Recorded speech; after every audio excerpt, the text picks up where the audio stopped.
Na hora da sua morte, quando ela chegasse e você tivesse que deixar duas coisas para as pessoas que você mais ama, o que você deixaria? Você quer saber o que Jesus deixou para mim, para você, na hora de partir? Então fica comigo, porque está começando mais um devocional na presença do Pai para abençoar você. Se você não tem ainda o seu devocional, 365 páginas, uma para cada dia do ano, para você sentar, sua família, ler com ele na mesa, uma páginazinha por dia. Pode fazer toda a diferença na sua casa e no seu dia. Melhor presente para você dar para quem você ama também. É só clicar no link que está na descrição aqui do vídeo, adquirir e vai chegar na sua casa, tá bem? No final nós vamos orar, vamos abençoar a sua casa, sua vida, mas antes de continuar, lembre-se de se inscrever. Clique aqui embaixo, se inscreve aqui no nosso canal, vem fazer parte conosco. E se você pode ser um assinante também da nossa área de assinantes, com acesso a mais de 1.500 conteúdos exclusivos do Evangelho da Graça. E fazendo isso, você também está nos apoiando aqui no nosso trabalho, porque todo investimento feito aqui é revertido para divulgar a mensagem do Evangelho, levar ela mais longe. Amém? Deus te abençoe. Olha só, você sabe, lá no Getsemane, Jesus foi extremamente pressionado ali no momento antes da sua morte, né? E a Bíblia fala que ele chegou a suar gotas de sangue. Interessante que a palavra Getsemane, em grego, significa prensa de azeite. Ele foi espremido, prensado. A pressão espiritual sobre Cristo era tão incrível, tão forte, tão poderosa, por causa dos nossos pecados que estavam sobre ele. E ele estava ali poucos momentos antes da sua morte, que ele suou gotas de sangue. Agora, veja, ele estava sofrendo no nosso lugar, no meu lugar e no seu lugar. Para quê? Para que hoje nós não tenhamos que sofrer as consequências da maldição, da lei e dos nossos pecados sobre as nossas vidas e as nossas famílias.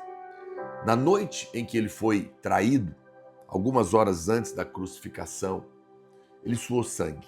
E isso não está aqui na Bíblia apenas para contar uma história. A Bíblia não é um livro histórico, ela é um livro de vida, de revelações. Está aqui para nos entregar uma mensagem da parte de Deus. Por que, pastor, isso aconteceu então? Porque a primeira área que o Senhor deseja redimir, o sangue derramado, é para a remissão dos pecados, né? É para pagar aquela dívida, para resolver aquele problema, para trazer de volta aquilo que foi perdido, comprar novamente. Então a primeira coisa que o Senhor quer, a primeira área que Ele quer redimir na nossa vida é a área do estresse, né? Da ansiedade, do medo, daquilo que ataca a nossa mente e que nos deixa mal, angustiado, nos paralisa. Porque isso é uma trava na vida de todo homem. Nós vivemos uma época tomada da pior pandemia que existe, que é a pandemia da ansiedade, que é a massa básica, né, a matéria-prima de todas as doenças psicossomáticas, de pânico, insônia, terror noturno, medo, depressão e problemas que nos atormentam, que acontecem na nossa alma. E Jesus veio para nos redimir dessa maldição. Essa é o motivo, é a razão, porque ele primeiro derramou sangue no seu suor e sangue. Por isso é que o sangue aqui está com o suor. É disso que eu quero mostrar para você. Muito bem. Antes da queda, Deus tinha dado um trabalho para o homem, ok? Deus tinha dado um trabalho para Adão, cultivar e guardar o jardim. O trabalho é bênção, trabalhar é de Deus. Tem gente que acha que trabalhar é maldição. Não. Trabalhar é bênção, dignifica o homem. Portanto, o trabalho é algo que procede de Deus, até porque ele também trabalha, diz a Bíblia, né? Adão, no entanto, depois da queda, porque resolve viver uma vida sem Deus, Ele passa a trabalhar com suor. Suor. Trabalho é de Deus, mas com ansiedade é do homem. O trabalho é de Deus, mas com ansiedade ele é do homem. Olha o que diz Isaías capítulo 64, verso 4. Porque desde a antiguidade não se ouviu, nem com ouvidos se percebeu, nem com os olhos se viu Deus além de ti, que trabalha para aquele que nele espera. Que trabalha para aquele que nele espera. Uau! Agora, como eu disse, depois da queda, o Senhor disse que o homem então passaria a trabalhar com suor. E o suor tornou-se um símbolo da maldição então. O homem hoje trabalha, portanto, cheio de angústia, cheio de ansiedade, porque está debaixo dessa maldição. E foi justamente, esse é um homem sem Deus, do mundo lá fora. E foi por causa disso que o Senhor não aceita suor na sua obra. Quando você olha para a obra de Deus, para a vida da igreja, para tudo aquilo que nós fazemos em Deus, a Bíblia proíbe que o sacerdote suasse. Lá no Velho Testamento tem uma lei, não é, que proibia o sacerdote que servia na casa de Deus de suar. E isso é uma sombra da realidade de hoje, porque também hoje na casa de Deus tudo deve ser feito sem ansiedade, sem estresse, no descanso. Deus não aceita nenhuma obra que é feita com ansiedade. Deus não aceita nenhuma obra que é feita com estresse. Tá me entendendo? Deus só aceita aquilo que é feito com descanso. Descanso. Por quê? Porque toda obra que é feita com ansiedade é obra humana, é esforço humano, é braço do homem. Olha o que diz essa regra, essa lei em Ezequiel 44, 18. Tiaras de linho lhes estarão sobre a cabeça e calções de linho sobre as coxas.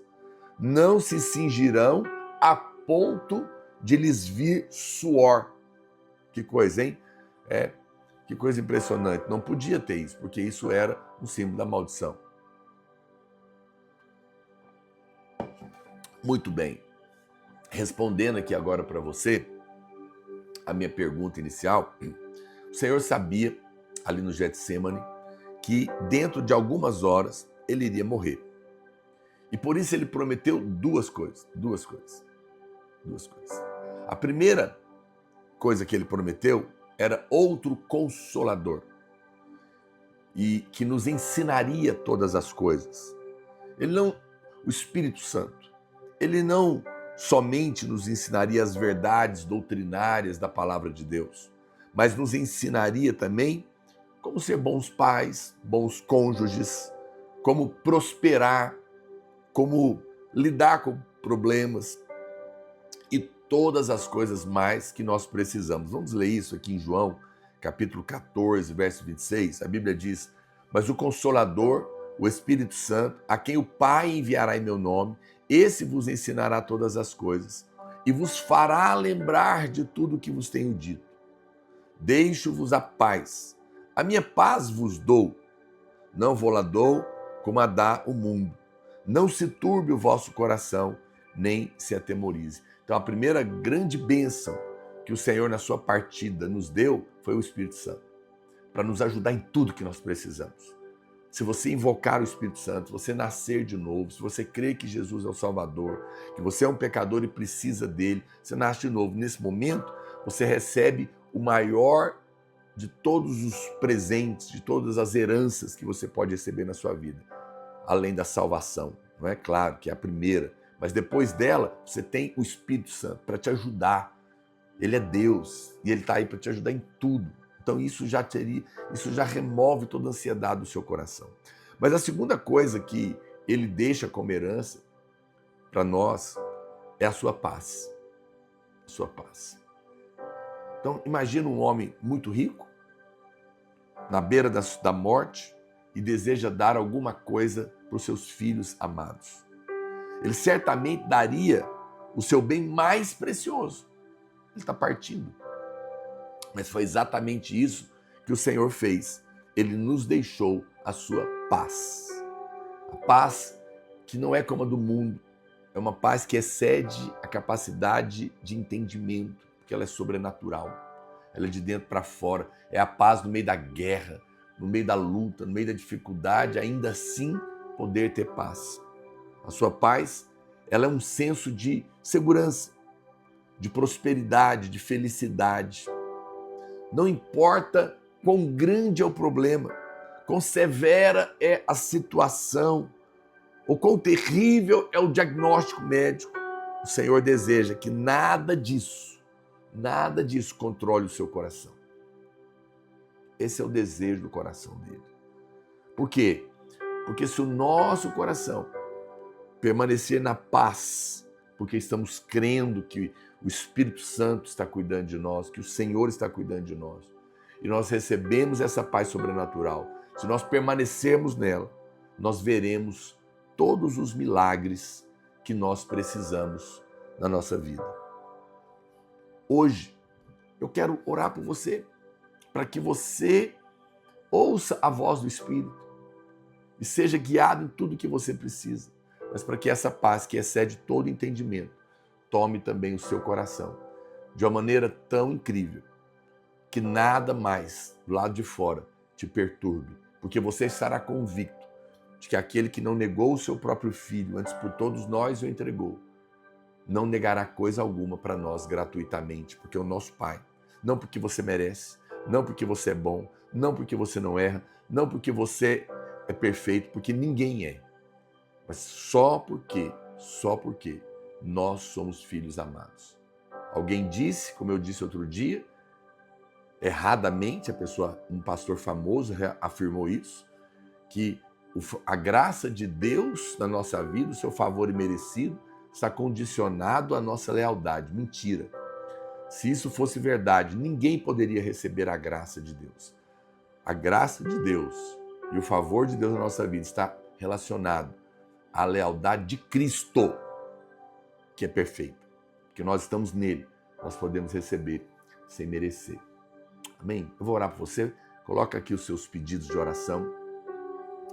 Mas antes, lembre-se de se inscrever no canal, se tornar parte aqui conosco, seja um membro, um assinante, receba milhares de mensagens exclusivas da graça e venha nos ajudar nesse projeto. E assim que eu salvar essa live, compartilha ela com todas as pessoas que você ama, porque com certeza alguém pode ser muito abençoado por ela. Amém? Pai, eu abençoo a vida dos meus irmãos e eu invoco o Espírito Santo sobre eles. Espírito Santo, visita cada casa, cada família agora. Pais de família, mães de família, filhos, pessoas que estão angustiadas, chorando, que passaram a noite em claro, estão debaixo de estresse, ansiedade, pânico, medo, depressão, atacados por perturbações e problemas em volta deles. Espírito Santo, revela-te a eles como aquele que consola, ajuda, fortalece, ensina. Ó Deus, derrama da tua paz que excede todo entendimento e guarda a mente e o coração deles. Que toda ansiedade seja dissipada, todo medo seja quebrado, toda depressão seja cancelada, mas que a tua graça sobrenatural, poderosa, seja derramada sobre eles, agora mesmo, para que debaixo dessa paz eles encontrem o teu milagre e o teu socorro, em nome de Jesus. Amém? Deus te abençoe, fica na paz e na dependência do Espírito, no nome de Jesus. Um grande abraço e até o nosso próximo devocional, se assim o Senhor nos permitir, em nome de Jesus.